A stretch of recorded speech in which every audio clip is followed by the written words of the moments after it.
Podtacular episode 282, Halo 4 release date for April 17th, 2012.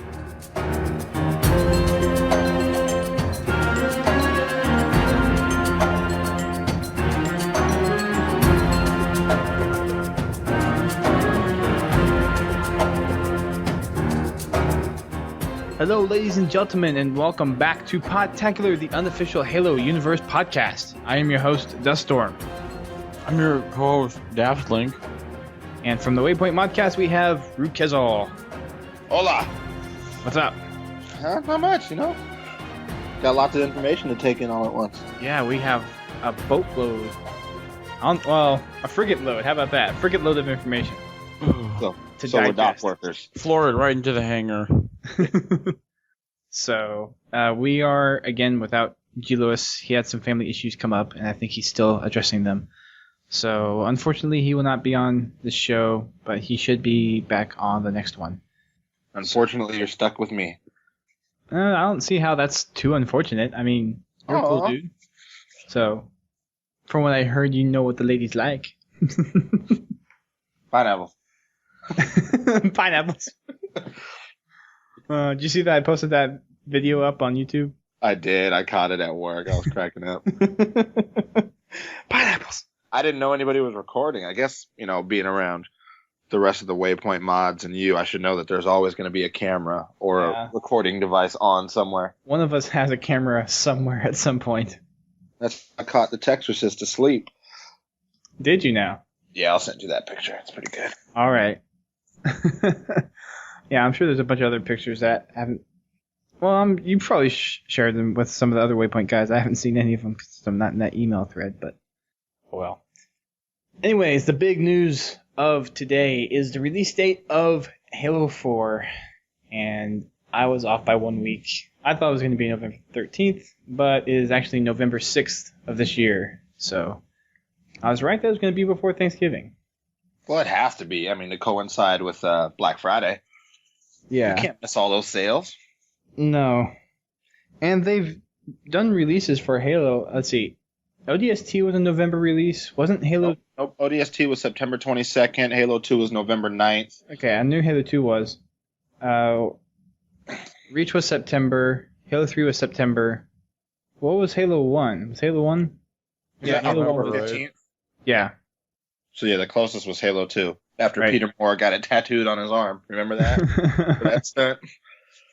I guess that's true, yes. So, yeah, we have a November release date. And it's confirmed. No more guessing. I was looking at the forums, the Waypoint forums, that is, yesterday. Oh, I'm sorry. I hate to say it, being that I help moderate them, along with Age of Empires, so that's a totally different thing, but Waypoint forums are a mess sometimes.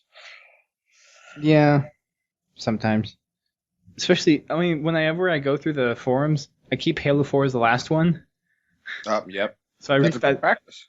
I read through all the other ones, and once they all get read, I go to the Halo 4 one, and I dig through as many of them as I can. You, sir, are a stronger man than I.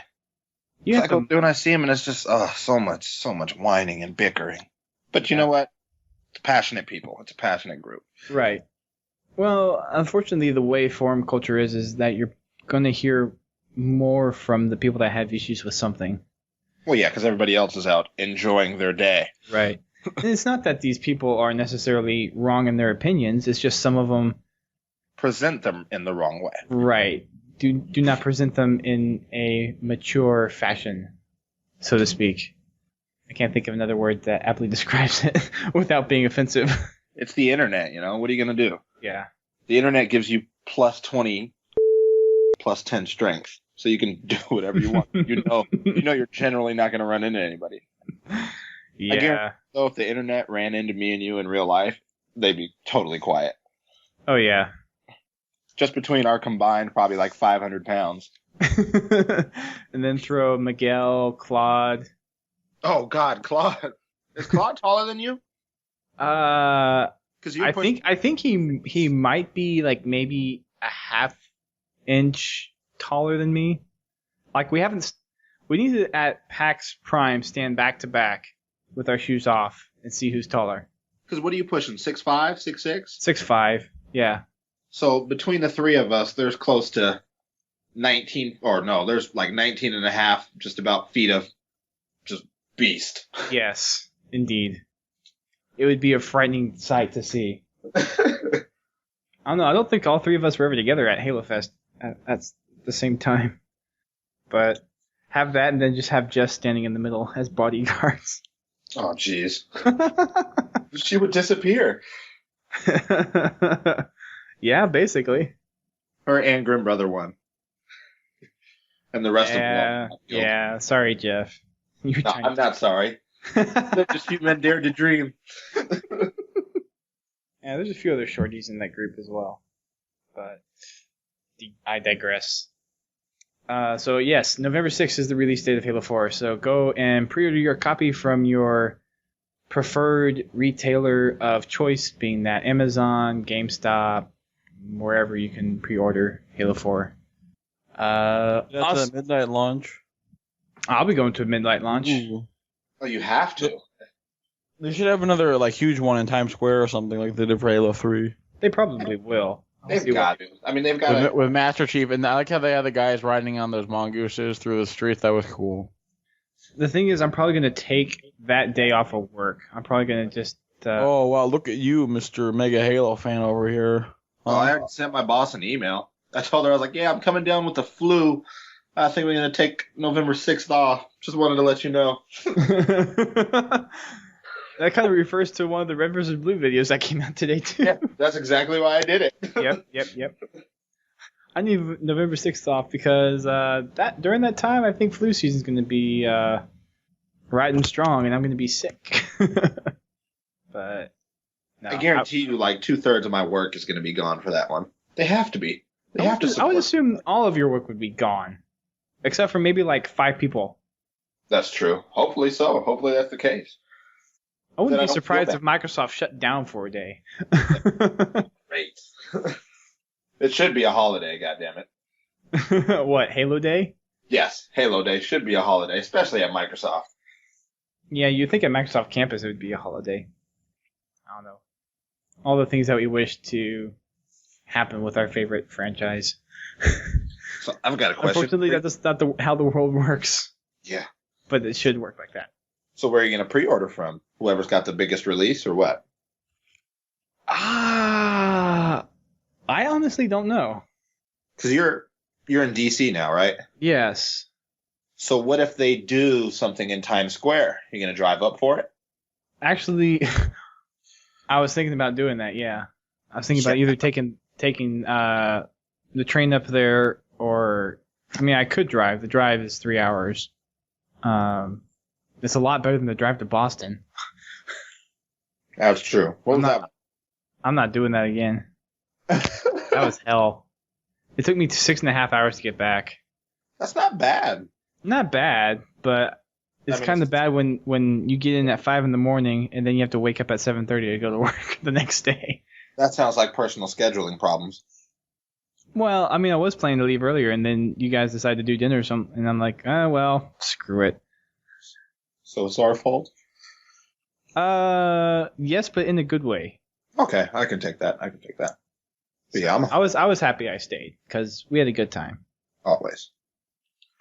And I have to say, I bought some Gunner glasses, and this, I guess, is a shameless plug for Gunner, but they really helped at nighttime with my driving. Like, my eyes definitely did not get as tired as they would have if I was just staring down the freeways with the oncoming lights. I mean, I think with all those 5-hour energies they were handing out at PAX. Well, see, I don't drink 5 hours, so... Oh, that's right. You were too busy recording us drinking the 5 hours. Well, I just don't believe in the whole energy drink thing. Oh, neither do I. But no, that's good. So if there's New York, if there's a Times Square launch, you got to be first in line because you have to beat me. You're gonna fly all the way out to New York? No, hell no. I'm going to the Seattle launch. Then what are you talking about? Me having to get in first in line? I'm just saying I'm going to be first in Seattle. Because that's what generally happens. That's what always happens. That's my claim to fame. Right, but I'm not going to be able to just go out and take Monday off to line up. Well, you got to get your priorities straight. Well, right now, getting income is kind of a priority. Okay, all right, I guess. He's on the government dole. Yeah. Yeah, being just out of college and. Touche. He's on the taxpayer's dime, so to speak. Yes. I mean, if I didn't have a job, yes, I would be more than happy to go the Sunday before and line up for the release of Halo 4 and just have a laptop with, if they have power outlets, just hook it up.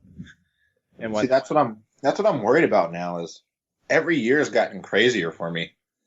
Oh, sure. Well, because there's not like how early would you have to go out in order to ensure that you got first spot? And would they let you camp out? Depends on the place and depends on the venue. We can run through the whole shebang. For instance, there was one time where I definitely wasn't first, and that was the Halo 3 launch, and Bungie and Microsoft decided to do their big release at Best Buy in Bellevue. I happened to come across Seahawks tickets that were not only in the end zone suite, but we had field passes as well. The game was at 1 p.m. on a Sunday. So we went, and this is obviously, the game came out on the 25th, so this is Sunday the 23rd. Mm-hmm. Got to be the fourth quarter, and we're like, man, we just want to go in line. I didn't live far from the Best Buy, so we were just going to do shifts. Snuck out of there as soon as we could, as soon as we knew the Seahawks were going to win. I got down to Best Buy probably at about 4:30, which was 10 minutes after the first kid lined up. Oh. And so that was Sunday the 23rd. Yeah. So that was a full, 32 hours or, 31 and a half hours before the game released. Yeah. But lately what's been happening the last 2 years, or not the last 2 years, the last two launches for Reach and for ODST, Bungie, Microsoft, 343, they've been doing a release party. They didn't do it for anniversary, though. They did a release party at the Experience Music Project, which is downtown Seattle near the Space Needle, like literally right next door. The EMP has special rules that say you're not allowed to line up until day of. ODST event, they made it 5 a.m. For the Halo Reach event, they made it midnight. Luckily, I had a friend who lived blocks away from EMP, so I kind of just took my car and parked it outside of it, and I went and tried to line up, and they kicked me off the property. So what we ended up doing is finding out exactly where their property line ended and camped out there. Like literally right where the line ended up. You are hardcore, dude. But see, now I don't know if I can do that. So now at the beginning of this year, I got my job with Microsoft, and now I'm going to look like a plant. Like I'm going to look like a publicity stunt. But you've done it before, and I'm sure there's like other people that you've seen there before that have been like loyal first one or. Oh, there's plenty I can think of. There's Kevin, there's Leia, there's tons of people that I can think of. It's just, boy, it's getting ridiculous, Like Halo Fest. Halo Fest, I slept outside with just a blanket with all the bums downtown Seattle just to be first in line. And while it's great to gloat and say I was first, at the same time, it's like you have those moments where you're waiting outside like, man, what in the world is going on? Like, why am I outside right now? I could be asleep in a bed, but I'm camped out here. So we'll see. I don't know what's going to happen, and it kind of depends on the troops I can rally. Right. If I can get a bunch of people and we bring down a generator and we all go at once, sure. But if it's going to be me and a couple others, whew. Yeah. And you're going to pitch a tent? Well, okay. Fortunately, too, between Halo Fest, the Halo 3 launch, the Halo 2 launch, ODST, all that, it's never rained. Really? Yeah, and I'm in Seattle, and all you guys will be like, oh my god, that's crazy. But it's seriously, it hasn't rained. So the Halo gods are with us.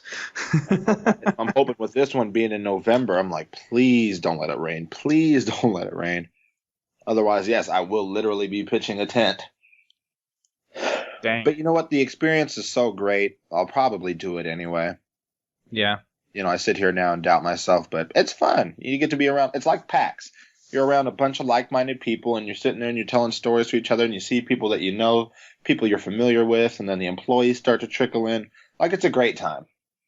So do people ever like bring game consoles and TVs and stuff? I'm assuming that's another big thing that happens too. Yes, actually. Like generators. One of the reasons why I love, Bungie so much is when they did the ODST launch, I happened to get a copy of the game early from Newegg when they had that whole fiasco where they sent them out like 2 or 3 weeks early. Oops. Had I played the campaign? Yes, I had finished the campaign. I had obviously played through the multiplayer levels and whatnot. But me and some of my buddies have a tradition where we always just have like a mini LAN where there'll be 4 to 8 of us in a place, and we'll set up a couple of games, and everybody will bring their TV. So I had my TV in the trunk of the car, and I also had my Xbox, and I was just ready to go straight from the event to, well, they didn't sell the game there, so I had to go from the event, which ended at 10, to the store, which opened at midnight, yada, yada, yada. Anyway, as we're sitting outside, Brian Gerard, Sketch, and Eric Osborne, came up, and he was talking to me about something, and I made a comment about having the game and having my console in my car. And he goes, "You want to play it?" And I was like, "What do you mean?" He's like, "Oh, we can run an extension cord out here for you guys." He's like, "Me too, right?" And I was like, "Son of a bitch, no way." So wow. Yes, we played, and I was like, "I don't want to show off your guys' game that you're about to show off." They're like, "Oh, we don't care." So I was a jerk and made people only play the levels that had been previously viewed. Mm-hmm. And so the same thing happened for Halo Reach. So yes, there are people with consoles. When we did Halo Fest, there's somebody, Sean, that came down. Once he found out I was in line, he's like, "Are you down there?" "Yep, I'm here." "Cool." He called his buddies, and we lucked out to be right by an outlet. They brought down 2 like 23-inch monitors and 2 Xboxes, and we had a little, mini Halo LAN all night. Dang. Shoot. So there you go, people. There's so much support throughout the community. At the Halo Reach event, we're sitting up there, and it's probably 3 in the afternoon. The event wasn't supposed to start until something like 7. And this pizza guy shows up, and he's like, he points at me. He's like, "Are you Kevin?" And I was like, "No, I'm not Kevin." And he goes, "Well, got all these pizzas for Kevin." And I was like, "I'm not Kevin." And they're like, "Well, these guys from Rooster Teeth told me to look for Kevin, who would be first in line." I was like, "What? Rooster Teeth?" They're like, "Yeah. We thought it was a joke, but somebody ordered 20 large pizzas and told us to look for this guy at the front of the line." And I was like, Kevin was actually in the bathroom. His name's Mr. Kevin Hurd, also known as Call 911, You Need Help. But moral of the story is, Rooster Teeth sent us about 20 large pizzas. Like it was a, "Hey, we know you guys are in line. Enjoy your time." So yeah, these events are great. Wow. You get the support backing you. That's amazing. Yeah, it's so great. See, people, you camp out, you get good stuff. Let me not promise that. Like, I'm fortunate enough to live in the city where the large launch events always take place. Right. Well, and this really only happens in like the large metropolitan areas. Yeah. So I mean, you can have New York, Seattle. I'm sure Houston has one with the Microsoft Store now down there. Well, the Microsoft Store, and to have Rooster Teeth down there, close-ish. Right, in Austin, yeah. And then L.A., I'm sure, too. L.A. is probably another big one. Chicago, maybe? Maybe. It's a large metropolitan area, but... maybe one of the cities down in Florida, like maybe Orlando. I'm sure Jeff would love that. Tampa? No? Yeah? Tampa, possibly, yeah. Somewhere in California, San Diego, or... Well, I mean, if you've already got LA, you could... All right. Yeah. But who knows? I have no idea what their budget is, what they're planning on doing, but it's got to be huge, right? Well, yeah. I'm hoping that they better be pushing this more than Halo 3. Yeah, I was like, if it's 5 years later, it's got to be bigger than Halo 3. It's got to be, yeah. I'm looking right now at my Halo 3 Slurpee cups. Like, we're going to see Halo 4 Gamer Fuel at some point, right? We have to see Halo 4 Gamer Fuel. We have to. I think we'll be in shock and awe of how much stuff is released in anticipation of this of this game launch. I mean, come post E3, I'm sure they're going to show a significant amount of stuff at E3. So post E3, we're probably going to start seeing a lot of promo stuff. Would be my guess. I am desperately trying to get into E3. Oh, good luck to you. Oh, phew. We'll see. All right. So along with the announcement of the November 6th release for Halo 4, 2 Red vs. Blue videos came out to accompany the release date. And they're just typical Red vs. Blue fashion with the comedy. And I believe in one instance it was Griff trying to get off sick days for the release of Halo 4. So that kind of reflected on what you said earlier, Rukari. I've already requested it. Yeah, I'll be requesting mine at some. I can already feel the bug. It's the flu, man, I tell you. And then the other one was basically Sarge trying to do math on how to remember the date for November 6th. It's kind of funny. That was one of the greatest moments in Red vs. Blue, to watch the math pop up on screen. Yeah. 4 + 4 is 8. Yes. Yeah, it was pretty funny. And then there were 3 Halo games, and 8 + 3 is 11. Then that's November. What's funny is to just imagine the writing process that went behind it, and I can see it being ad-libbed a bit. Yeah, I'm sure that whole. I mean, they do so much with ad-libbing. I would be surprised if 3/4 of that stuff that they put in there wasn't like ad-libbed at some point, or it was a change from the original dialogue. I mean, that's just how witty and fast-paced Rooster Teeth just thinks about things like that, and that's why I think they're one of the reasons they're one of the best. Well, I don't know if you can really call them machinima anymore since they have dipped into animation, but a web sci-fi series. That's the reason why they're one of the best. So if you haven't seen those, one is in the bulletin, or the one that's in the bulletin is on Warhouse, right? That's the map, Warhouse. Can you? Yeah. I mean, it's a temporary name, like they said, it's placeholders. But yeah, right. Isn't that the manufacturing facility, right? Mm-hmm. With the big mech in the middle that unfortunately will not be playable. I find that kind of disappointing because I thought that would have been like a pretty clever hint right there. Yeah, I would have thought that would have been interesting as well. Yeah, and because they have those mechs in Halo Wars and stuff, right? Right. Well, or similar mechs at least. What really confuses me, and we'll get to this a little bit later, but why do they have a mech being built if it's in a virtual reality? I think it's just for like the just aesthetics. Yeah, the aesthetic of it, right? Just this is completely replicate the environment as perfectly as possible. Yeah, it could be a real environment somewhere else that's just replicated for this training program. Well, in a training program, I would think you would have something that would more resemble obstacles that you want people to train around, not necessarily. I don't know. It just seems a little odd in my. Well, then you can use the excuse that you're not gonna, if you're fighting for real in the field, you're not gonna just be around stuff that you'd want to train. Yeah, they need to have them train around like realistic, like unnecessary objects like that. Yeah. And I think it said in the Game Informer article that everything that the virtual reality simulator generates is like based off like an actual place, right? Like the data from an actual place. True. Yeah.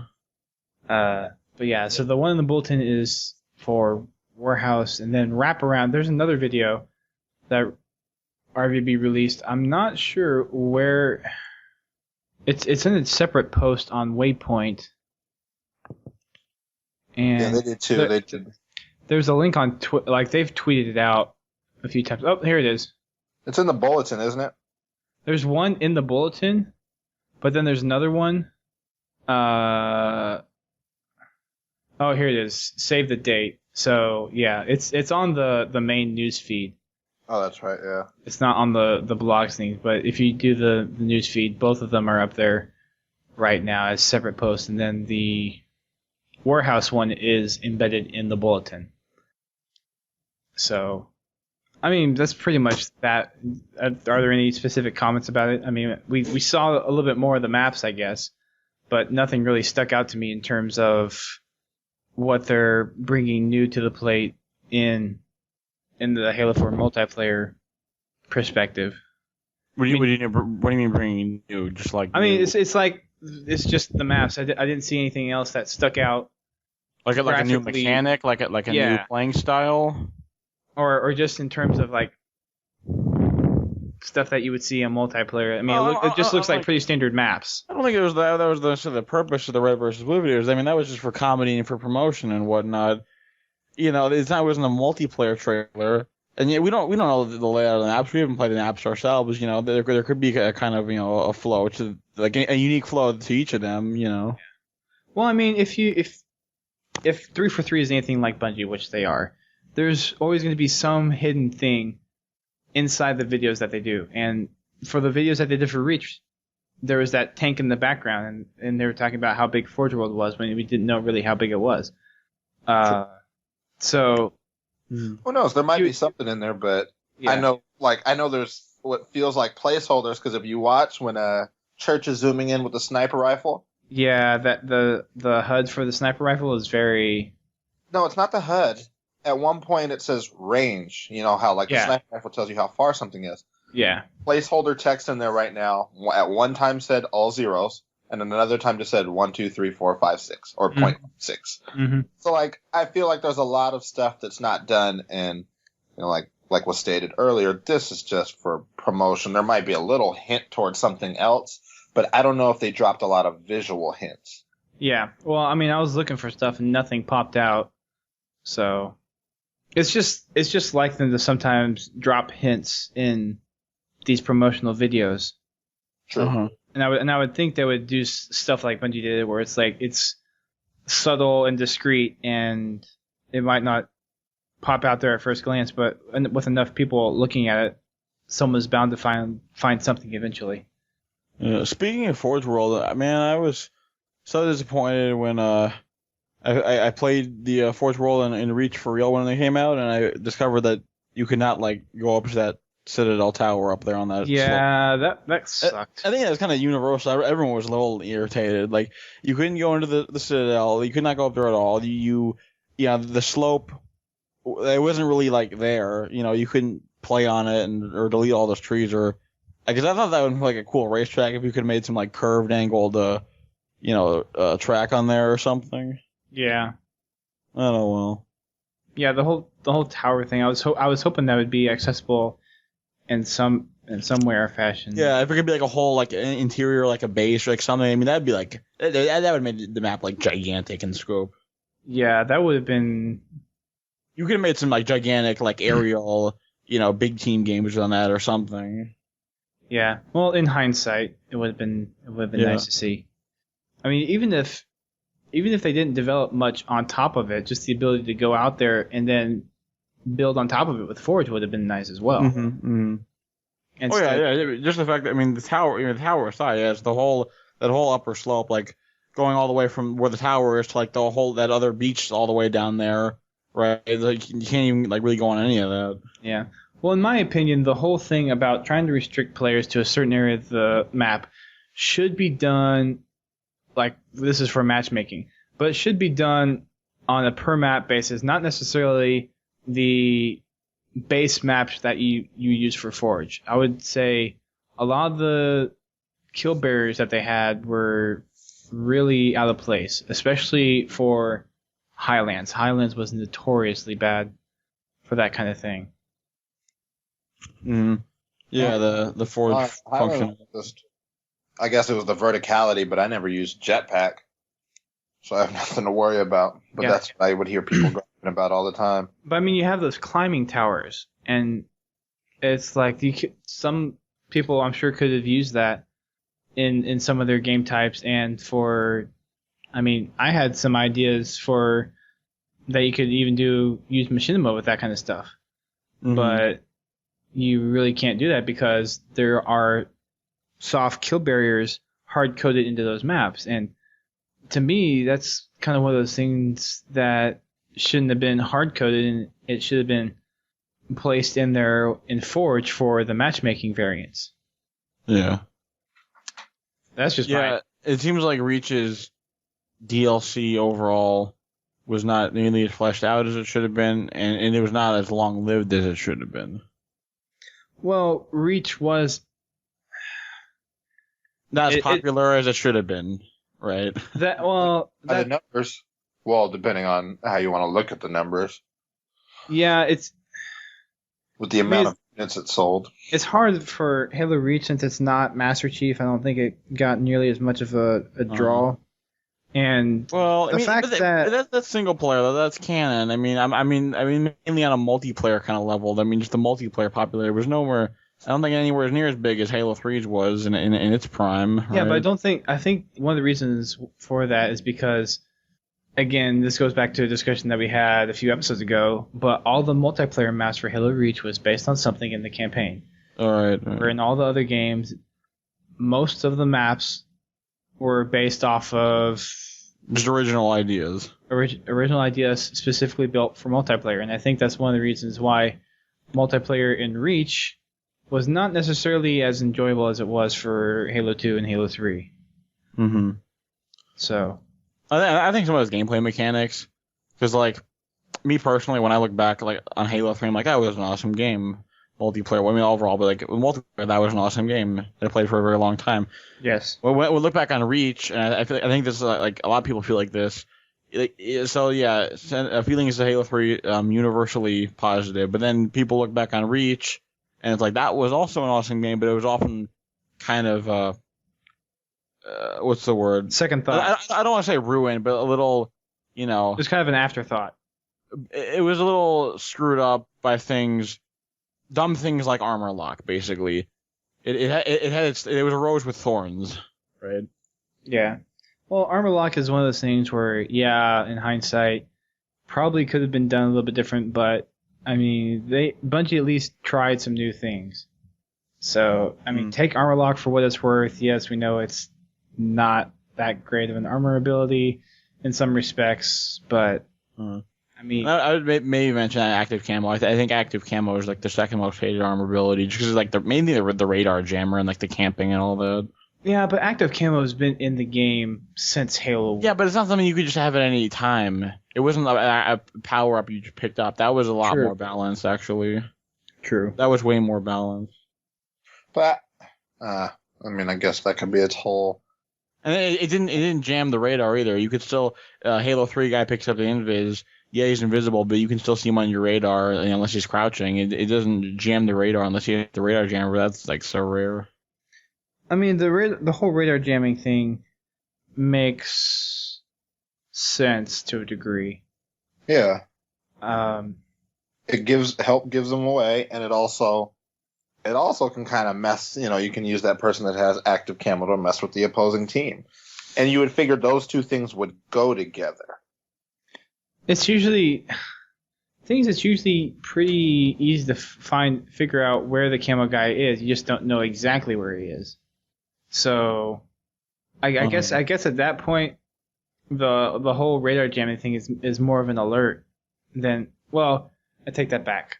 Veteran Halo players will be able to figure out where the camo guys are, where some newer players or players that don't really play competitively will probably freak out a little bit more about having their radar jammed. So, I don't know. In most parts, it's a balancing issue. In other parts, it's... See, I think we're being part of the vocal minority right now because people play Reach and people like Reach and people bought Reach. Yeah. Do you remember the post on Bungie.net recently, kind of when they were saying goodbye and getting ready to do their final little handoff to 343, just at the end of the stat tracking period, where they did, September 9th, 2004, Halo by the numbers, and how it was 20 billion games, almost 21 billion games. And if you went by title and by time, Reach was the most played. Halo 3 and ODST had a combined 11.5 billion of those games played by title. Reach has 3.9 billion. Halo 3 and ODST had been out for 77 months, where Reach was only accounted for 15 months of that. Hmm. And then the average per month for Halo 3 and ODST is 221 million. Now that number gives more credit to Halo 3 because they were stretched out over 77 months, when Reach is 263 million. It's 42 million more, but over a shorter time period. Right. Reach is a good game. People enjoy it. I've always had this theory as to why people think that each game iteration has gotten worse in the sense of numbers and whatnot. And it's just been, when Halo came out, that was the game to play. There was nothing else on Xbox. You had a great time with your friends, and the community and the atmosphere was so much fun that you wouldn't trade anything for it. Xbox Live came out. Halo 2 came out. With Halo 2, you were able to play away from people. Now, there were still the LANs, but you had your parties and you did everything that you could. But it kind of started to pull people apart. But Halo 2 was still the game that you played. I mean, what else was out on Xbox Live at that time besides Rainbow Six? Crimson Skies. Crimson Skies was on there. There were a couple, but then you go to Halo 3. 2 months after Halo 3 came out, Call of Duty came out. Modern Warfare. Right. Yeah. That was the big kind of... That was a big thing. That was a big hit. But now we're at Reach, and now we're years later, and there's what drags me out. I haven't played my Xbox in probably about a month. I haven't played a multiplayer game. I finished Gears of War. That might have been 2 months ago. But I'm stuck on Hulu, Netflix, ESPN app. Like, I do so many things on my Xbox. And the same goes with my friends. I look at my friends list right now. Actually, let me turn on my controller and see. I can guarantee you it's going to be MLB TV, Netflix, Hulu. People are playing other things. We've grown as a gaming community. Yeah. That's really gaming, though. I mean, that's more of a multimedia community at that point. Yeah. Yep, well, there it is. I've got somebody on Windows Media Center right now. That's how ridiculous this is. I think Halo 2. Well, then it didn't have as much staying power, right, as we thought. Because I get what you're saying. Like, there were other things that popped up, like Call of Duty. But I mean, there's people that went to Call of Duty. I mean, they obviously didn't love Halo as much as people who stayed with Halo, like up to now. It doesn't mean you don't love Halo. It just means you found something else that you love. Like, I love basketball. I'll go play basketball every day of the week. But there was a point where I started to play football, and I was like, man, this is kind of fun, too. Doesn't mean that my love for basketball died. I just found something else that I also enjoy. Even when it gets sunny out, I'll go play golf. Yeah. Rukari playing golf? I think a part of it is just like... I feel like Halo 3 was such a superior game to Modern Warfare 1, right? I mean, Modern Warfare 1, I mean, it was impressive, yeah, but I mean, almost so simple, right? Like, no vehicles, just kind of small maps, like on foot, little, like, wars, and no theater mode, right? It was different, and it was fresh. And it was also well taken, better taken worldwide. And it was multi-platform. Yeah. So there was a lot of things. I mean, there's so many different things that'll go into determining the success or a failure of a game. Halo 3 in no way failed. I don't think Halo Reach in any way failed. I don't think it's even fair to compare the two because it's like trying to compare a basketball player like Bill Russell from the 1960s to one now. Because that's how quick technology moves.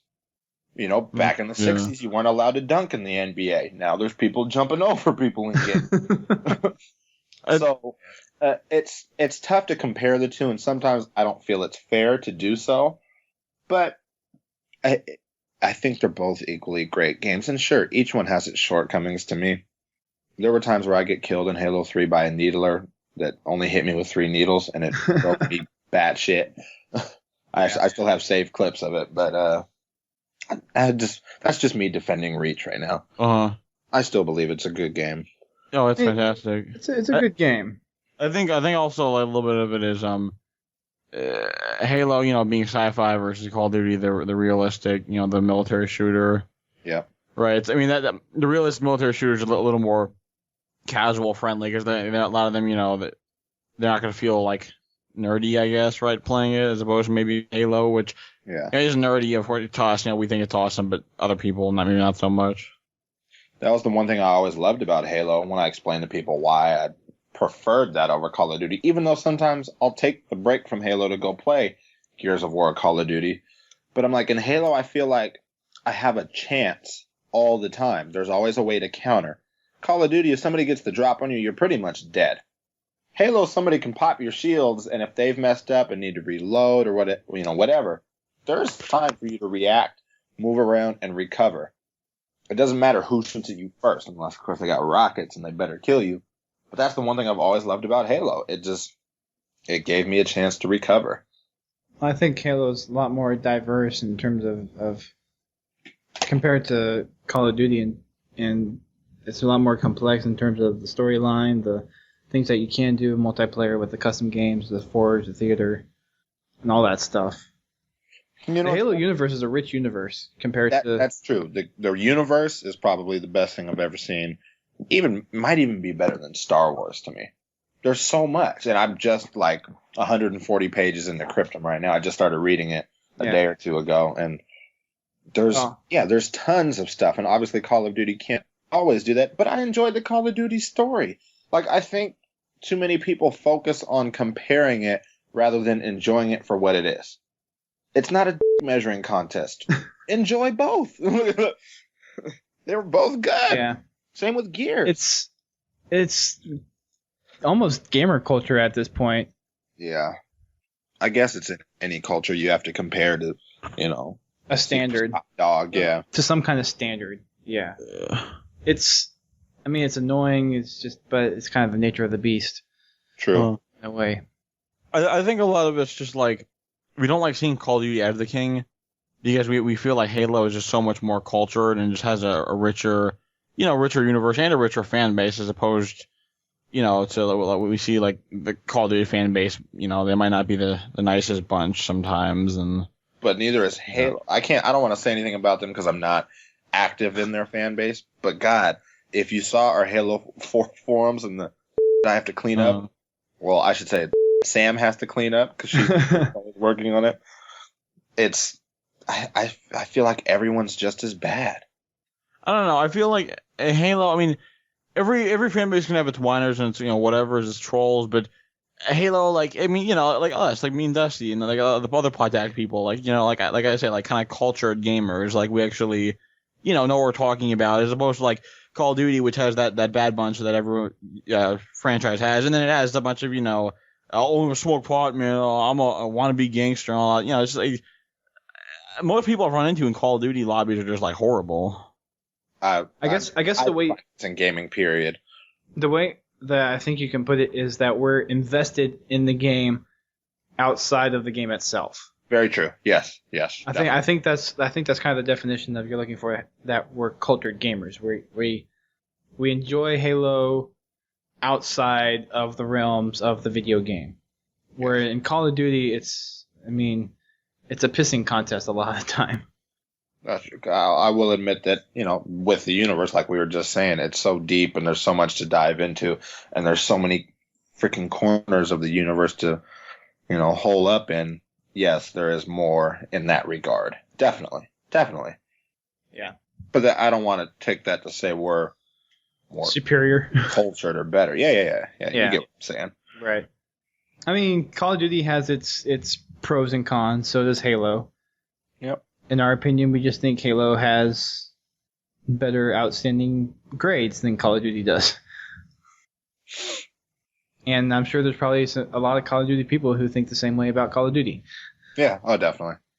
But, I wonder if there's the inverse of us right now. There's some. I don't know. Call of Duty podcasts, like, these Halo guys don't do that.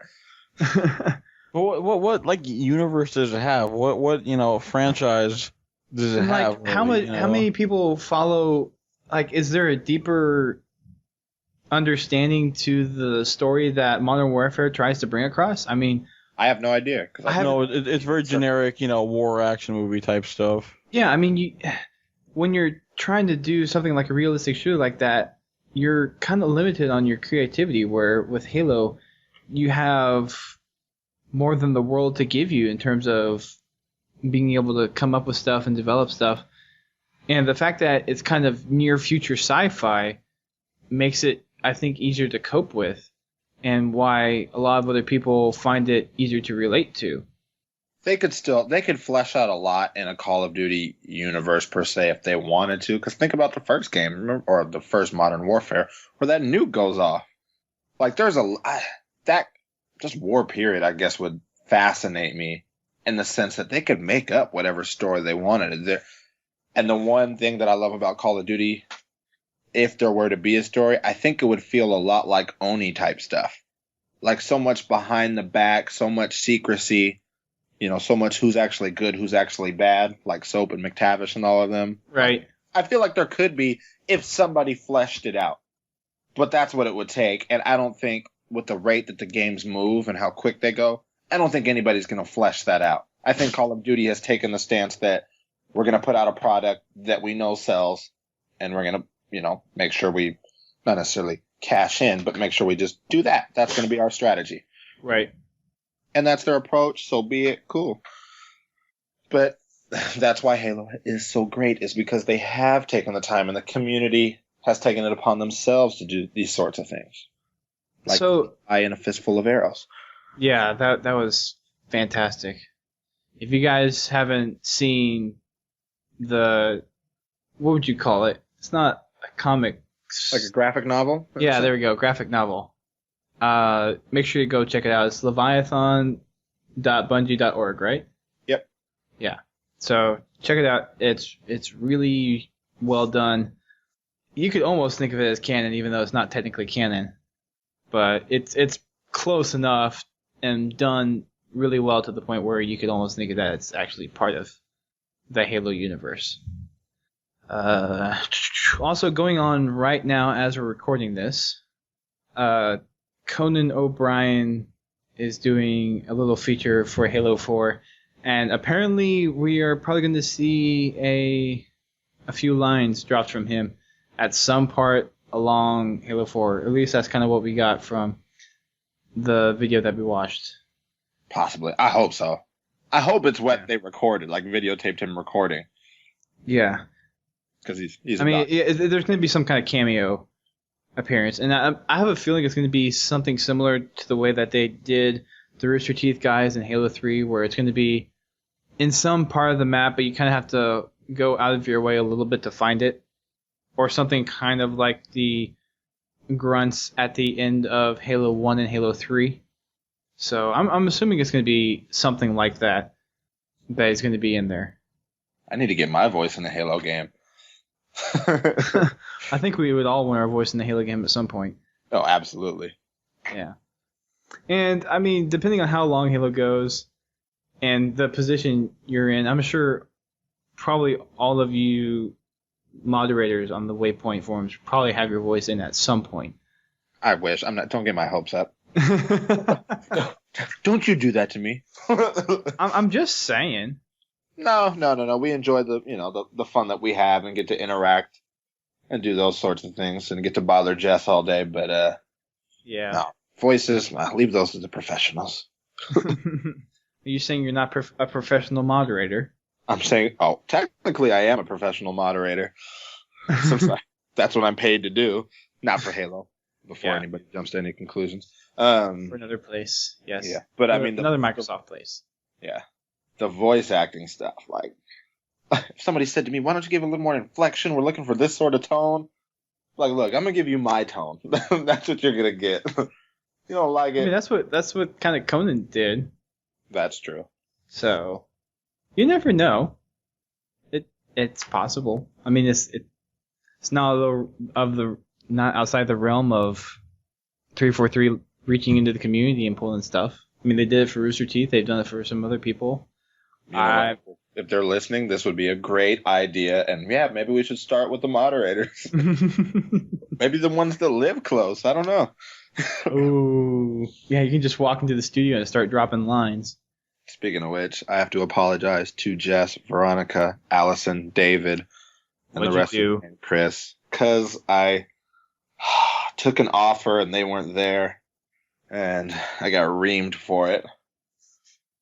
Vic DeLeon invited me to lunch. So it was my birthday. Said, hey, let me buy you some birthday wing domes, some chicken wings. Cool. He said, yeah, I'm going to grab a bunch of people from a bunch of us from the office are going. I was like, oh, Great. In my head, that meant the community team, the people that I interact with most. Mm-hmm. Jess, Allison, David, Veronica, even Dr. Mouse, Chris Buckley. Right. I show up, none of them are there. I tweet that I'm with Vic and some Halo Waypoint people, and I get messages from Jess, Chris, and Veronica like, oh, really? Halo Waypoint's there? Who's there? Who's there? And I was like, oh, shit. So, Microsoft, they run. That's not your fault, though. Well, you know what? On one half, I could have said, hey, I'm going to this. Are you guys come? I shouldn't have assumed. And Veronica went into this whole spiel with the word assume that I'm sure that we've all been through. Oh, boy. But, yeah, it was just funny. I just feel bad. I feel bad. They do so much for me that I feel bad that all I had to do was say, jump on Instant Messenger and say, hey, going to get lunch. Want to come? It's like being in somebody else's neighborhood and not telling them you're there. I guess that's true. But I mean, that's still. I don't know if you could have really. I don't think it's technically your fault, but. Thank you. Yeah, I don't know. Veronica seems like one of those people. Because the only time I've met her was at Halo Fest, so I mean, she was all nice and everything. But she seems like the type of person that if you get on her bad side, you're having a bad day. I don't know. All I've seen, besides the little, half-ass joking rant she gave me, Veronica seems like one of the sweetest women in the world. Same with Jess. They're all nice. Yeah. Jess I can squash, though. Don't tell her I said that. What'd you say about her? Nothing. Nothing. I said nothing. Okay. I'm fired. Dang we'll go back and listen to it. I'm fired. Okay, I got fired today. Oh, did you? Jess fires me on a daily basis. Yeah. I don't think I'm fired that often, but I'm sure I get fired on a regular basis. I'm sure you guys pass my name around. It's like, this Duststorm character is causing a whole muck of trouble. She threatens to ban me from the forums. She was threatening to ban someone on Twitter a little while ago. Sounds like something she would do. I forget who it was, but yeah, like 2 or 3 hours ago, she was threatening someone on Twitter. Someone needs to check the amount of power she has. I don't think that's possible. She's like the grave mind right now. Oh gosh, fueled by Frankie. That's a frightening thought. I don't know. Who would you be most worried about in that studio? I honestly have no idea. I mean, Is it David? Do you fear the beard? No, not really. David, in my opinion, is like a huge, lovable, huggable teddy bear. You know what? I'm gonna have to go with Conan on this one. I'm gonna have to. It's Kiki. So you're a dragon slayer, right? And you're a bartender. Yeah. Yeah. I don't know. I'll have to think on that one. And you know what? Also, now that I think about it, that I was telling a story of me going to Vic. If you guys see these people or ever get the chance to interact with these people, understand that they are people and they are cool-ass people to just sit down and talk with. Yeah. Some of you may think, oh my God, this is the luckiest guy in the world. There's nothing that I did out of the ordinary to have this happen except for talk to people. Interact. Have a good conversation with them, and they will remember you, and it's the greatest feeling in the world. Yeah. That's just my public service announcement, because that's how I'm pretty sure we all got to where we are. It's just interaction. Yeah, it is. Well, even for me, though, I don't know. I still look back at it and it's like, wow, how did I get so lucky? But yeah, I was just having. It's just like with anything else. Like even if you were to meet like a pro basketball player, most of them are pretty chill, and you go up to them and they don't act like they're ignorant or like, yeah, I'm awesome. But they're really humble and they are people just like everyone else. Yep. So if you go to one of these events like PAX or Comic-Con, and if you go up to them and just strike up a conversation, they're not going to like just ignore you or anything. I mean, strike up a conversation and get to know them a little bit, and everything is kind of chill after that point. So that it is. I mean, we're a little bit more privileged since we get to basically hang out with them behind closed doors and whatnot during our off times. But but what I'm saying is, that doesn't mean because I talk to them. Yeah, but it doesn't mean that you have to be like, oh, it's such an honor to meet you or anything. I mean, yeah, it's nice to meet them, but don't feel like you have to suck up or anything just to get a word out of them. I mean, that's the weird thing working for Age of Empires now is that whenever I go in game, I have blue text in the chat box and everything like that, and it's just a PC game, but I get people, do you want to play me PvP? Oh my god, I can't believe I'm in here with a mod. And I'm like, really? Really? Yeah. I'm sitting here listening to some music playing this game. I was like, I'm nobody special. Yeah. So. But yeah, definitely come out to...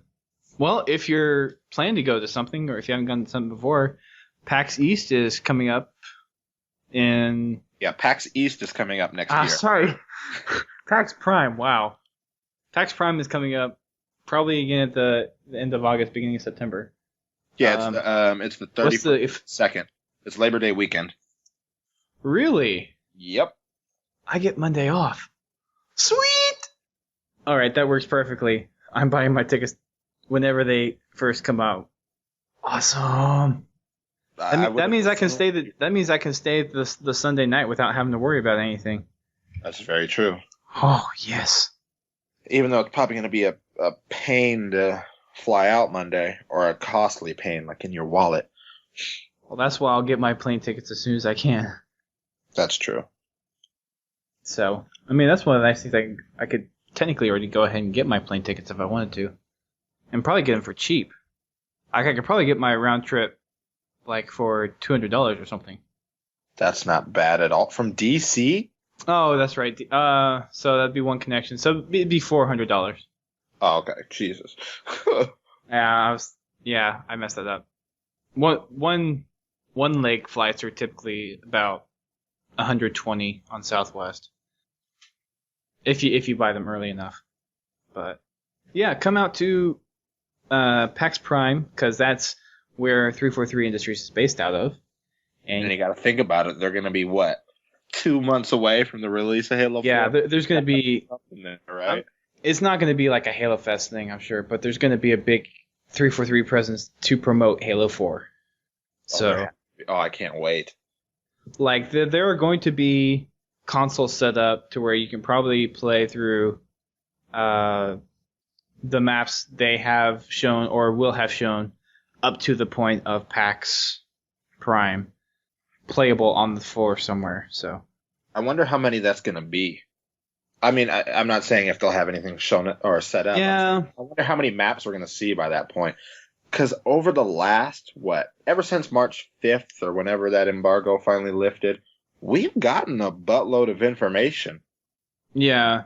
In the past 6 weeks, we've got a sneak peek at the music. We had the behind the scenes on the development. We still have the music to talk to about in this show. Yeah. We've had like 3 big dumps of information with little tidbits just falling out here and there over the past month, right? Yep. So in my opinion, we're starting to get out of that realm of the non-information. Like, it was a big thing for a while, especially when they first had the big announcement for Halo 4. But I finally feel like we're getting out of that stage, and that 343 is slowly starting to let stuff leak out and actually give us some hard facts about the game. Yeah, it sounds like it. So, good job, 343. Well, I mean, it's not like a good job. It's just something that we all had to sit on and wait for.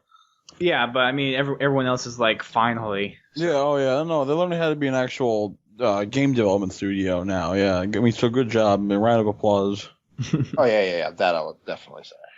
Yeah. And I'm sure they're letting out a big, huge sigh of relief now that they can finally talk about some of this stuff. Yeah. Yeah. So, I'm sure they're happy. I'm sure a lot of the community's happy. I don't know. I haven't looked at the forums since the information came out. I'm sure you've been busy as hell this afternoon, Rukizzel, with you and your moderator staff. You know, about 500 emails a week. Just turned into 500 emails a day.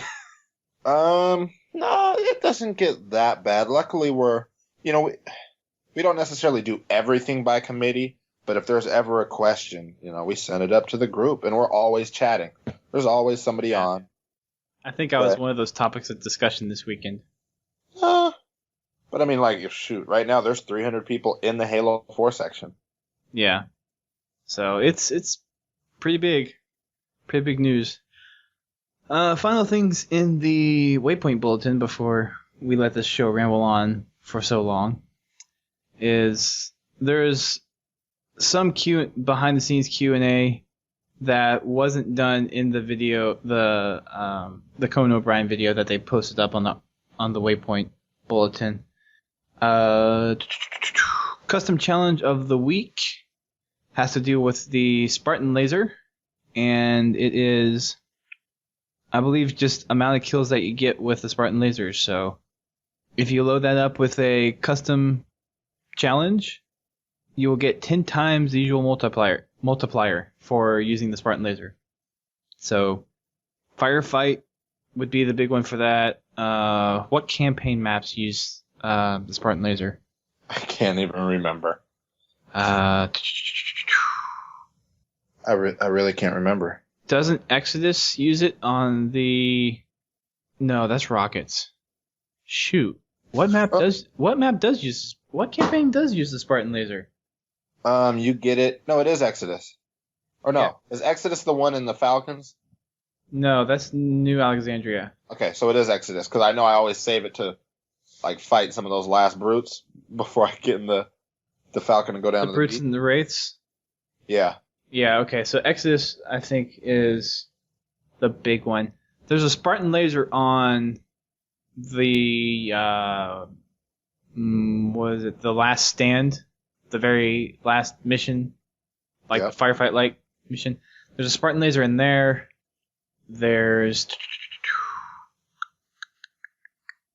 Is there a Spartan laser in...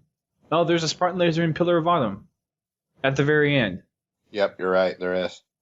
And is there one on the package? I think it's that collection of the last few campaign levels that have the Spartan laser. I don't think we really see it at any other point in the game. Hey, either way, just pick it up when you can and firefight. Yeah, best way to do it is firefight. Even if you wanted to... That was me. Sorry. Oh, Twitter? Yeah. All right. No biggies. It's charging over in the corner, so I can't really look at it at the moment.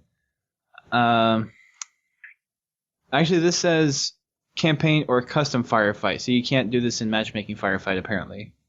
So one way to do it would be to load up if you have one, load up your 1,000,000-point custom firefight game type and just make the weapon the Spartan laser.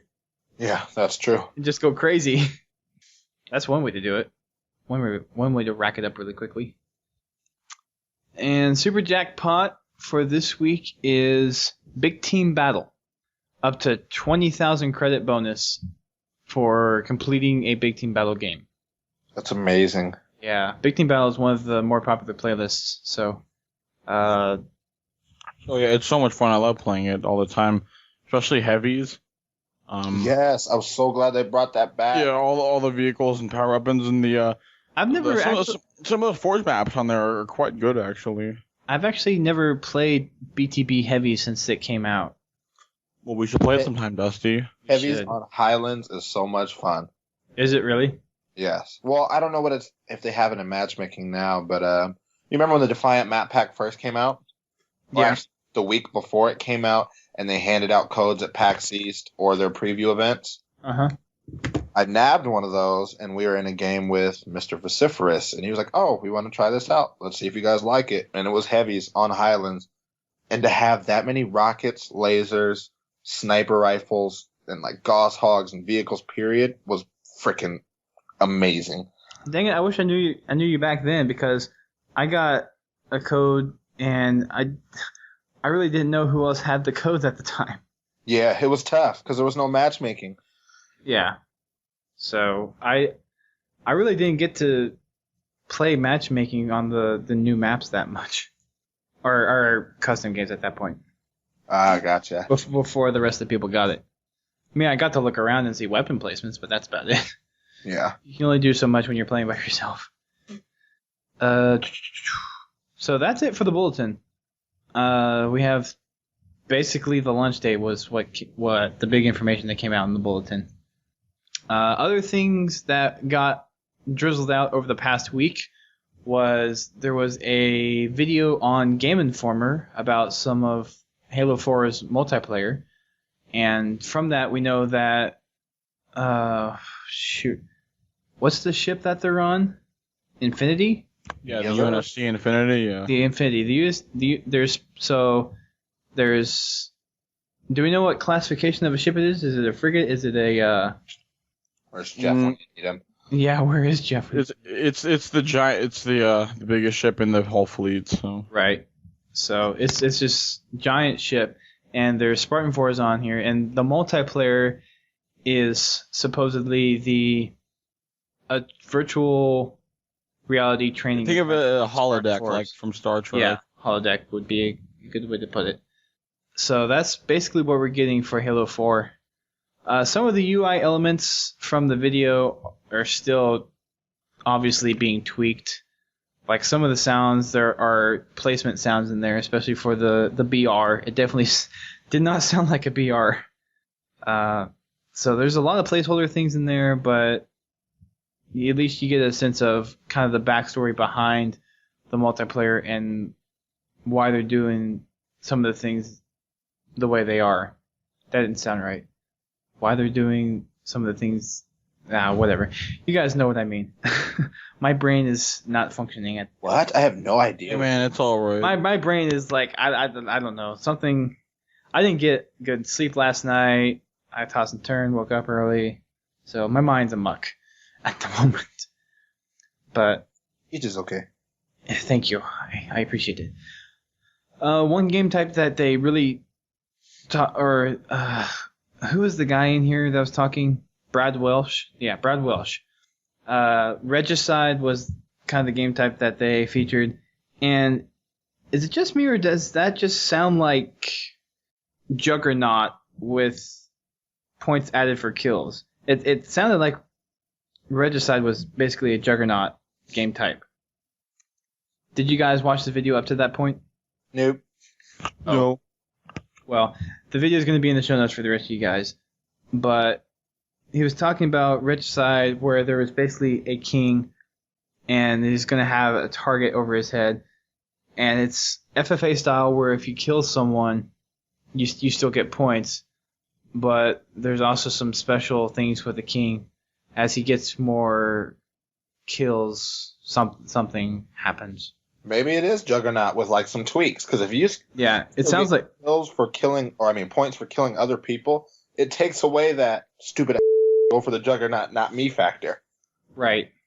So, but it sounds, because there's settings in Juggernaut where you can basically say if one person kills one person while they're not the Juggernaut, they still get a point, and maybe the Juggernaut gets 2 points when he kills someone, or someone gets 2 points when they kill the Juggernaut. So it basically.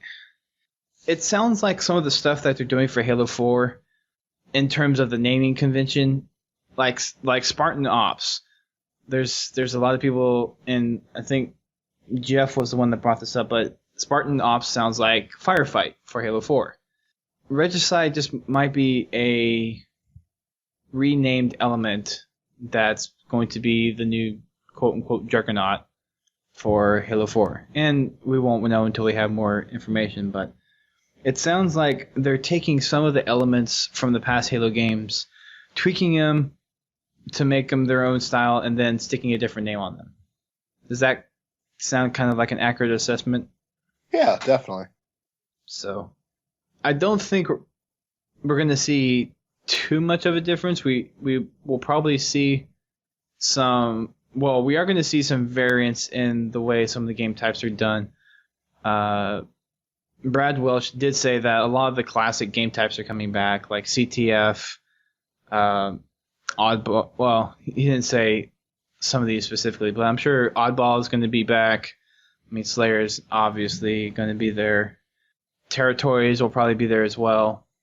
Look, just bring back everything that was in Reach except Headhunter and Stockpile.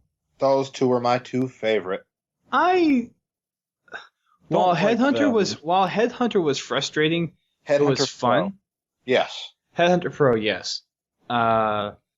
Stockpile, I'm kind of sad to see that Stockpile didn't do so well. I thought it was a fun game type. Man, it's kind of tedious. Oh, I gotta go here, gotta grab this, gotta walk back, gotta put it down. Oh, look, the guy just stole it from my pile. Gotta go get it back from him. Like, it was just kind of tedious. I would like it better if it had a capture time that wasn't a timer-based thing. Like, if you had to hold the flag in there for 5 seconds or 10 seconds. So that way somebody didn't just come steal your with 1 second to go. So yeah, I was always that ass that would find a way back into the enemy's base and throw their 3 flags out right before they were about to score. Yeah. So yeah, that's how Stockpile maybe could have done better for me in a sense, but I still enjoyed it. It was different. It got chaos. I mean, I remember playing it in the beta a lot, and it was one of the more popular game types. And Headhunter is just, I don't know, it's kind of a love-hate relationship because I love the idea of Headhunter, but I cannot play Headhunter to save my life. Like, it's one of the most difficult game types. Trying to pick up those skulls and keep those skulls is one of the hardest things to do. It worked for me. All I ever used was sprint. So, I don't know. I think it's mainly my play style, I guess, kind of goes against the grain of being able to play Headhunter. But I think Headhunter is a good game type. I think they should bring... I would like to see it back. The game types I would think are sure to come back are the ones that we've seen in each of the Halo games. Think Rocket Race will come back? I sure hope Race comes back. I mean, I know Race, yes. Yeah. I know they didn't have it in Halo 2 and Halo 3, but... 3, kinda. I had Rocket Race. I'm talking about, like, Race, though. Oh, yeah. I mean, there's been such a big community of the tracks for... Well... Race, yes, but yeah. I guess Halo 3 kinda had Race, although... It was more so like zombies in Halo 2 where you had to play by the rules. Yes. Exactly. But wasn't that like didn't they do VIP for a race? Yeah, it was VIP. Objective moves or whatever, yeah. And I want VIP in Halo 4. VIP was fun to me. Yeah, the whole escort thing. Yeah, but maybe that's... I never played it that much. It never got voted for that often. VIP, I think, would almost be a lot more prevalent in custom games. Like if you were to do custom nights and get people in a LAN party, doing something like VIP would be a winner in terms of getting games going. I think it's almost hard to do in matchmaking because you have people with mics, you have people without mics, so the whole team dynamic of trying to protect the VIP is kind of lost. But when you have the custom games and you have that LAN party, you have that social atmosphere that's really conducive to what VIP is. Yeah. So, I don't know if we'll see it. Granted, it would be nice to see every game type that Halo's ever had in here, but, I mean, do they have time to implement it all? Or the space, or the... Yeah. Totally understand. And you have to think all these maps would have to support all these game types in some way or form. And from the 2 maps that we've seen so far well, come to think of it, how does Boardwalk even support race? Boardwalk? From Halo Reach. You can maybe kind of do some cool stuff on there. I actually kind of think of it, you know. But there's lots of long, places on it to drive the mongooses through and stuff, kind of wind around. I'm curious now. I'm going to go into Reach after we're done, see what race looks like on Boardwalk. Because I'm curious now. Yeah, there's lots of stairs and, yeah, there's tons of stairs in the map, actually. There's tons of levels. Yeah, there is. Yeah. Huh. Huh. That's something I've never thought before. And what about the reflection? I hate that. I mean, that could work, yeah, but it'd be a little kind of like cramped. But I mean, like, all these maps have to support these game types, right? Yeah. Well, maybe it's a different kind of race. It may be just the race where Foot race. Each person has to get through the checkpoint instead of like a vehicle, because it's the person that has. Well, I think you might be able to set it up for both. I am curious now. I am really curious. This is something that will have to be investigated. Anyways, was there anything else left from this video that I could think of?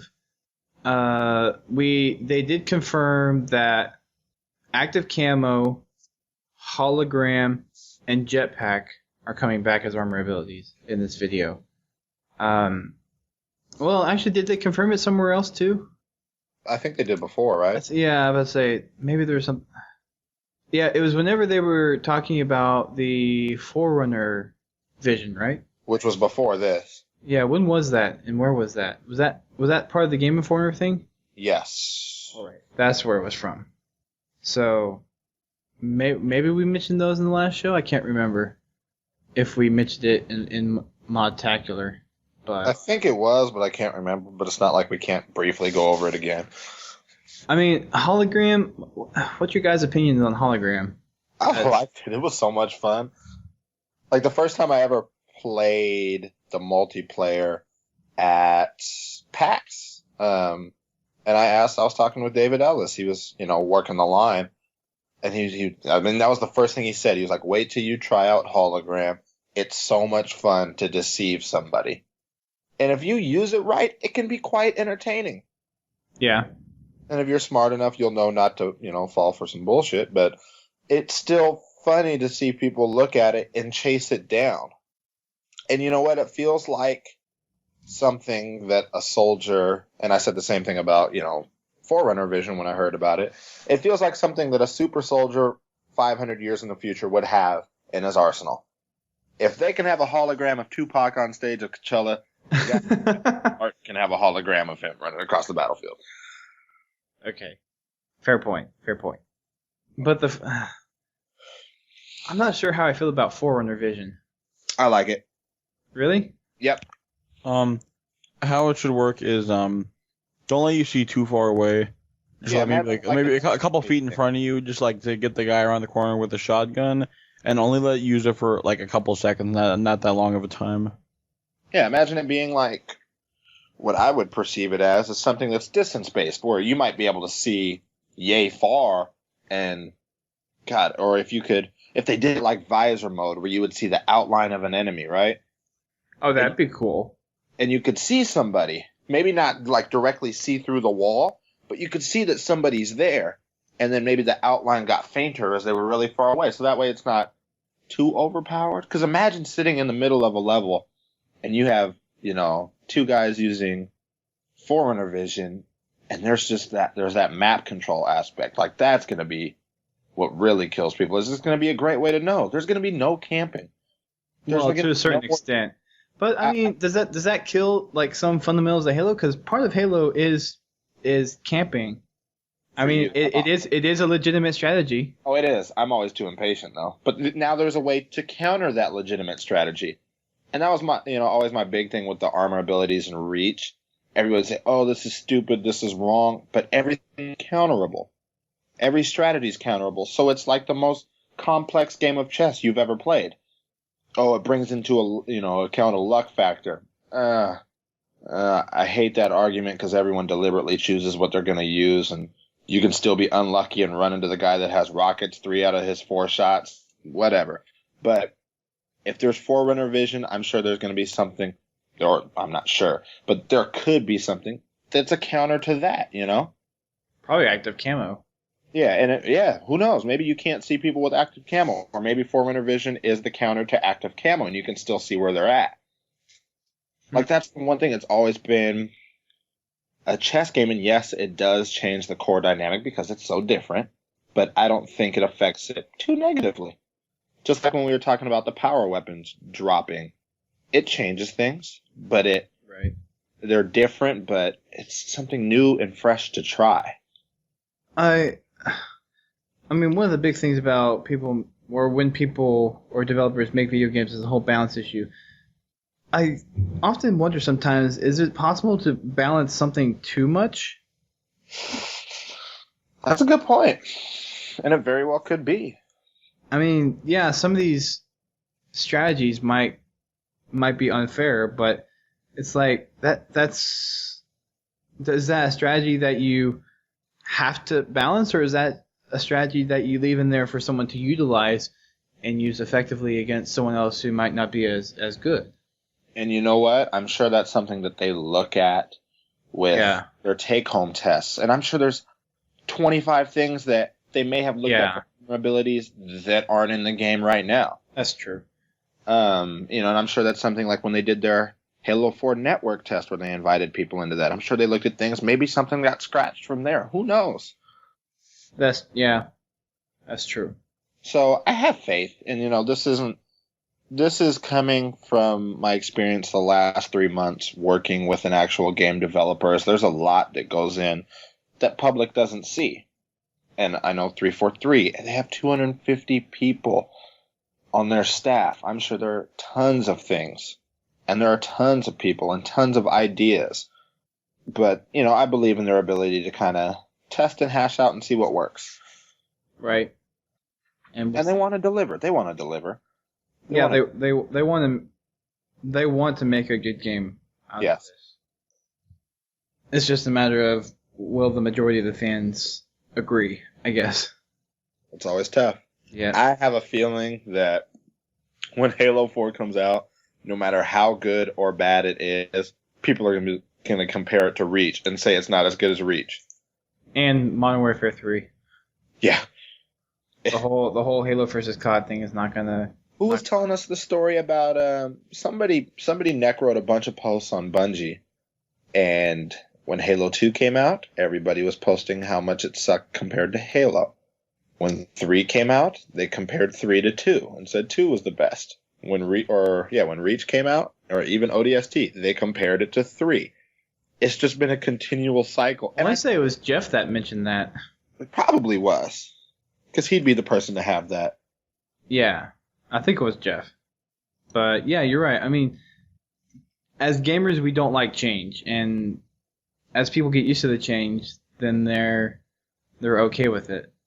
So it's a weird dynamic, so to speak, about how gamers perceive things, and it's just taking time to get used to the new thing that's out there. Yeah. And you just have to be open to change, which is tough to do. That's the toughest part. Yeah. Like, what we have to realize is that, God damn it, it's changed. Let's move forward. Yeah. Take what you have and I mean, not to sound degrading or anything, but if you don't like it, go back to the previous game or go to another game that you enjoy playing. Yeah. I mean, if a game is bad, the community at large will speak up to the point that it's bad. I mean, that's just how it's going to be. If the minority thinks it's bad, then overall it's a great game for the majority, then the game is going to succeed. Yep. And, I mean, to all the people on the Waypoint forums that are complaining about Halo 4 is one of those games that is going to succeed. Yeah. What I get mad at is people complaining before, God, when we've got like 2 minutes or 3 minutes of combined gameplay. I was like, you can't form a judgment without at least putting hours into it. And that's why I'm trying to reserve my judgment until I get a chance to put hours into it. Right. I still think it'll be fun. I think I will enjoy it. I have that faith. Yeah. It's gonna be all right. I think Halo 4 will kind of be a new wave of popularity and interest in Halo. I think it'll end up being far more successful than Reach. I hope so. I feel like it'll have like more, like a longer lasting DLC lifespan and just a multiplayer base, and it's like just of how much content sounds like they're going to offer up, like the Spartan options, like all the customization and stuff. So it's such a complex multiplayer experience. It sounds like so far. Yeah. Well, it's the beginning of a trilogy, so I think that they're really going to put a lot of time and effort to making sure that Halo 4 really brings back as much of the Halo feel as it can and get some of those older Halo players back into it as well. And they're going to support the lifespan of Halo 4, I think, to even more than they've done so with Reach, I think. Absolutely. I think the Halo's popularity shooting back up will also be attributed to kind of Call of Duty's decay. I mean, I don't care too much for it, you know that, but I think Call of Duty's kind of on its way out. I think Modern Warfare 3 was where a lot of people said, okay, I really am buying the same thing every year. This is getting dumb. And yeah, okay. I mean, they could spice it up. We'll see. But I kind of feel like it's on its way. People are getting that sequel fatigue year after year with Call of Duty, whereas Halo obviously is innovating and just looking better and better. And there's kind of the wild card of Battlefield thrown in there. But I mean, I think Halo can really give Call of Duty a run for its money now with this, the reinvigoration of the whole series with the new trilogy and all that. I agree. One last thing we wanted to touch on before we wrap the show up was a video that was posted out on MTV about some of the behind the scenes of the music for the soundtrack and the sounds that we're going to be hearing in Halo 4. So there was a video put up, and it has a lot of different sound bites that are likely to be used in the game.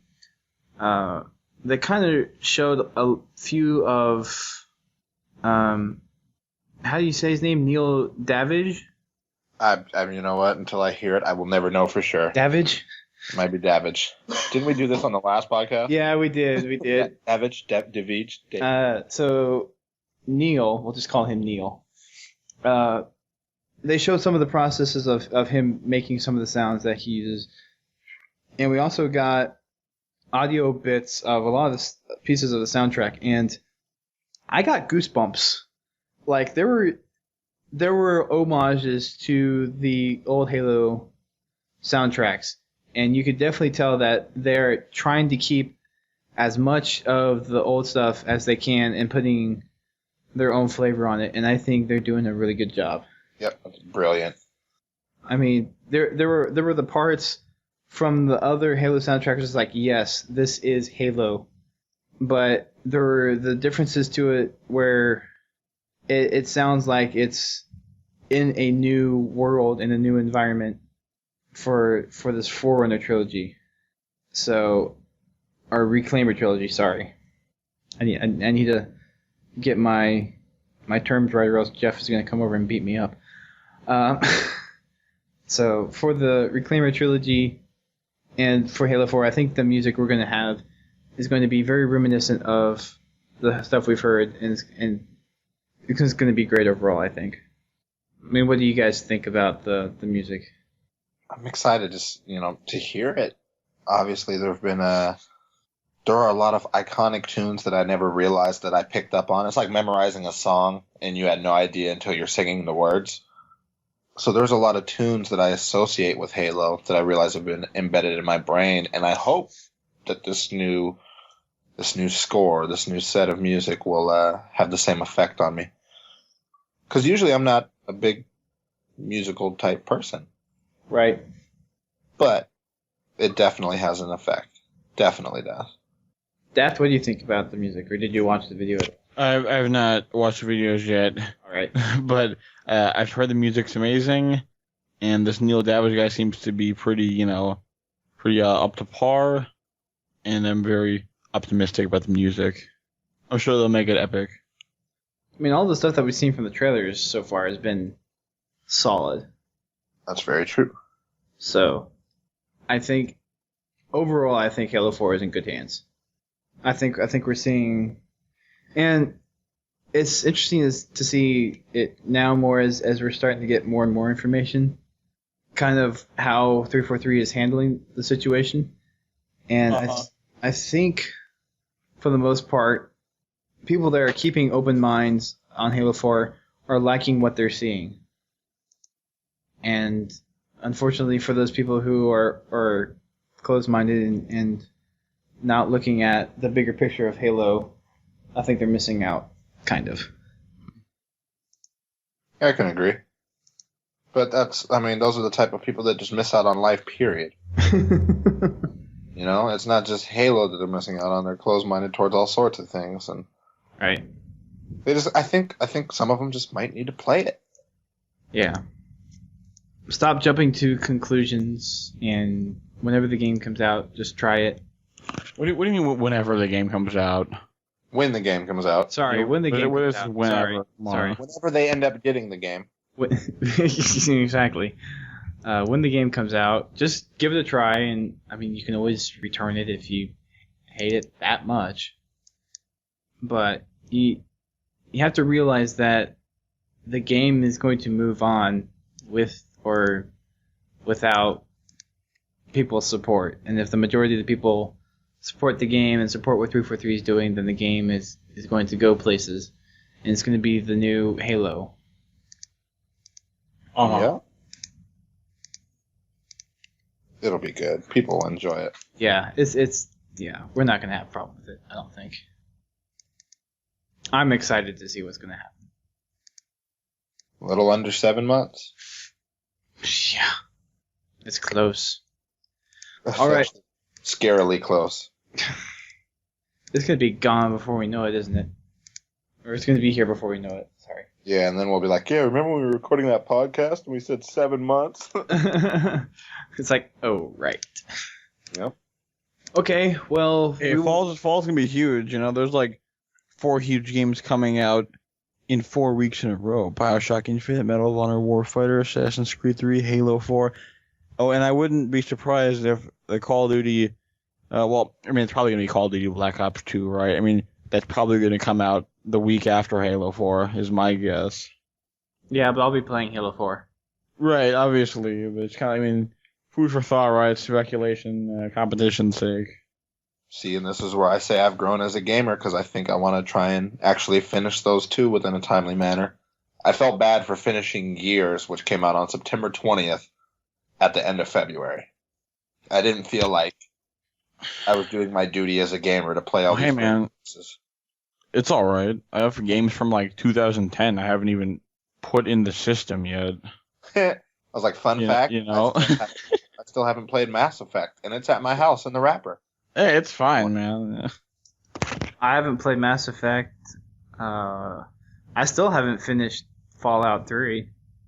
And that came out when? 2009? Or 8? November of 2008? Yes, 2008, yes. Was it that recent? Yes, it is. I thought it was older than that. No, it's not. Really? It was like holiday 2008. Mm-hmm. 2008 was a stellar year in games. October 28th, 2008. Wow. All right. GTA 4. I thought it was older than that. Gears of War 2. I redact my statement. Call of Duty World at War. Etc. Yeah. It seems like all the subsequent years so far have been like, oh, this is the biggest year in gaming ever. Is it just getting to that point where, yes, we're seeing a lot of good games? And it's just... in 2009 was kind of... what do we got in 2009? It was Modern Warfare 2, ODST, and, some GTA 4 DLC. Okay. But then we had 2 years of trilogies. 2010 was supposed to be a year of trilogies. 2011 was supposed to be a year of trilogies. Or sequels, I guess, more or less. 2009 was very heavy on sequels. Fallout New Vegas, Fable 3. Battlefield 3. No, that's 2011. Talk 2010. Oh, you're talking about... Okay. January. Although there was Red Dead Redemption, although that was kind of a spiritual successor to Red Dead Revolver. There was Heavy Rain, which was kind of a hot new thing. So, I don't know. It just seems like we're at that point where there's a lot of games coming out now and sequels that we're. I don't know if you can really say this is a big year in gaming anymore. I think it's important for each year of gaming to have all the games be spread out throughout the year. I think years like 2011 were most of the hot games. I'd say, sure, there were some games towards the beginning of the year like Portal 2 and LA Noire or whatever, but when 80% of the hot games are all clustered within 2 months at the end, that's just really annoying for the consumer. Yeah. It needs to be spread out, and it seems like this year is a good spread so far. At least a weekly spread. At the very least, a weekly spread. So, yeah. Anyways, I think that pretty much wraps up the show. We did not get a chance to listen to the Sparkcast as of this recording, so we will do another on the next show. If there's any additional subsequent information that was not released in any other form of media today, we will talk about that in our next show after our MLG show. For our next show, we will be talking MLG with Bravo.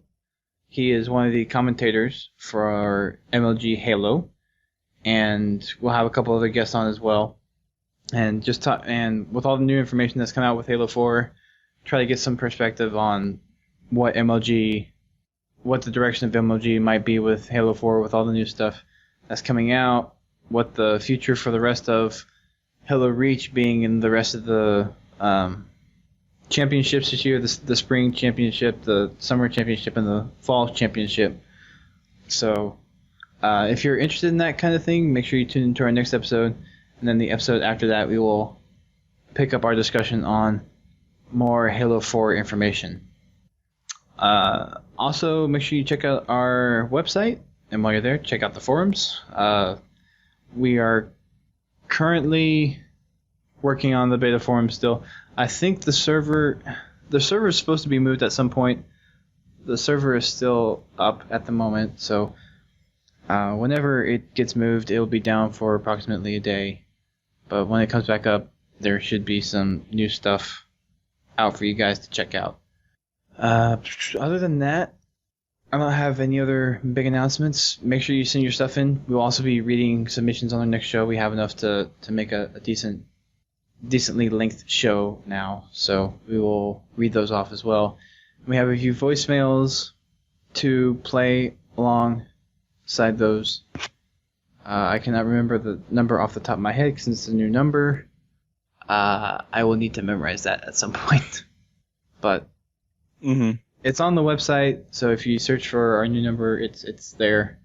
And I will make sure to reference it in the next show. And with that being said, make sure to go on the forums. We're talking about lots of fun things like politics and Halo 4 and other games like Max Payne and Far Cry. Politics. Yes, politics.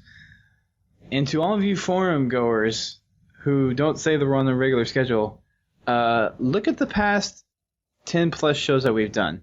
We've released them pretty consistently.